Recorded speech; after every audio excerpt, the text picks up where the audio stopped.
Welcome to JT Scary Tales. 4 disturbing true horror stories, real-life nightmares. Not all nightmares happen when you're asleep. Sometimes, the scariest horrors lurk in plain sight, hidden behind a familiar face. A simple note, or a chance encounter on a quiet street.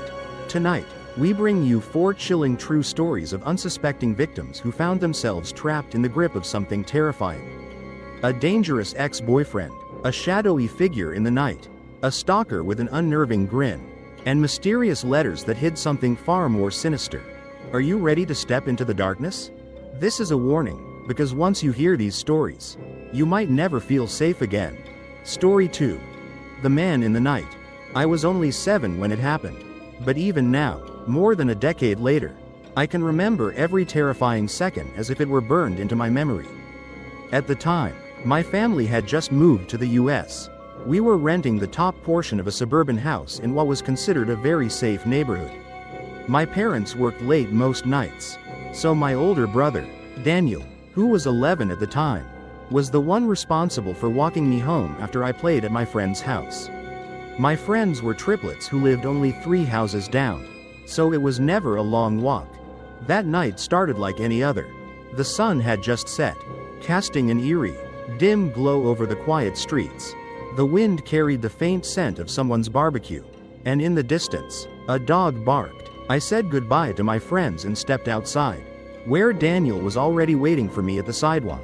"Come on," he said, shoving his hands into his jacket pockets. We started walking home. I didn't notice anything at first, but I remember Daniel suddenly glancing over his shoulder.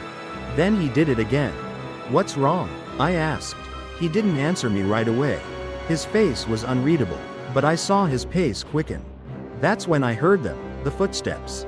Someone was behind us. I looked back. At first, I didn't see anyone. The street was empty except for the dim porch lights glowing from the houses. But then, a figure appeared, a man in a black hoodie, moving at a steady, deliberate pace. I felt a chill creep up my spine. "Daniel." He suddenly grabbed my wrist and shoved me between 2 houses, pressing me against the wooden fence that divided the backyards. "Stay down. Walk behind the houses," he whispered. His voice was calm, but I could feel the tension in his grip. I wanted to ask what was happening, but something in his tone told me not to. My heart pounded as I crouched behind the fence, peeking through the wooden slats. The man had followed us. He was standing at the edge of the houses, watching. I couldn't see his face clearly, but what I did see made my stomach twist in fear. His jaw was open, not just slightly wide, unnaturally wide. It wasn't like a yawn. It was as if his mouth was stuck open in a silent scream. Hanging inhumanly low, I sucked in a breath, my little fingers digging into the fence. My entire body was frozen. Was he smiling? Was he screaming? Why wasn't he moving? I turned to my brother, eyes wide with terror. "Daniel." His expression was grim. "Run." We took off, sprinting between the houses as fast as we could. My lungs burned as we darted past fences, stumbled over garden hoses, and leapt over a low hedge. The only thing in my mind was one thought: get home. We burst out onto the main street, feet slamming against the pavement. I didn't dare look back. The house was so close now. I could see our front door, the warm glow of the porch light. Safety. We reached the yard. My brother yanked the sliding back door open, and we tumbled inside, locking it behind us. For a moment, all we could hear was the sound of our own heavy breathing. Then, as if in slow motion, we turned to look through the glass door. And he was there, standing in the backyard, not running, just standing. His mouth was still hanging open, his breath visible in the cold night air. I could feel his eyes locked onto us, but I couldn't see them.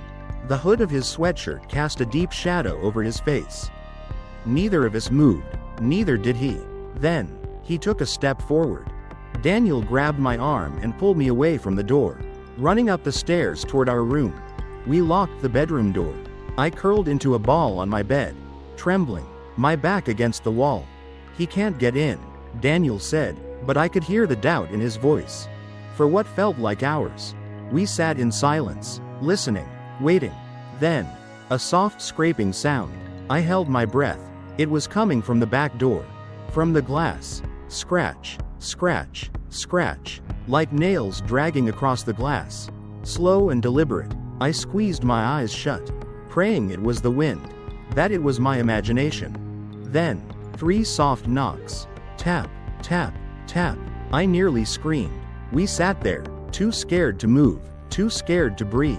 Then, finally, after what felt like an eternity, silence. We didn't sleep that night. We just sat there, waiting for morning. When the sun finally rose, everything seemed normal, like it had never happened. But we knew it had. That same day, we left to visit our dad's warehouse where he worked.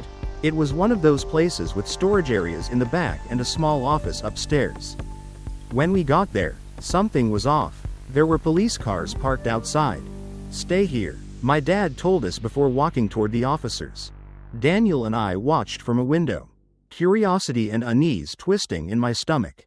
Then we saw it. In the back lot, parked on the grass near the woods, was a white van. The doors were open. The police were searching inside. When my dad returned, his face was pale. They found 2 people inside the van. He said quietly, one was a woman, the other was a man, and his mouth was hanging open. My dad never told us much more than that. He didn't say what they were doing there, or what the police suspected. I never asked, but I knew. He had followed us. Even now, more than a decade later, the memory still lingers in the back of my mind. The man in the night, his open mouth, his silent, unrelenting stare, and the fact that, somehow, he knew exactly where to find us. The end. Thanks for watching.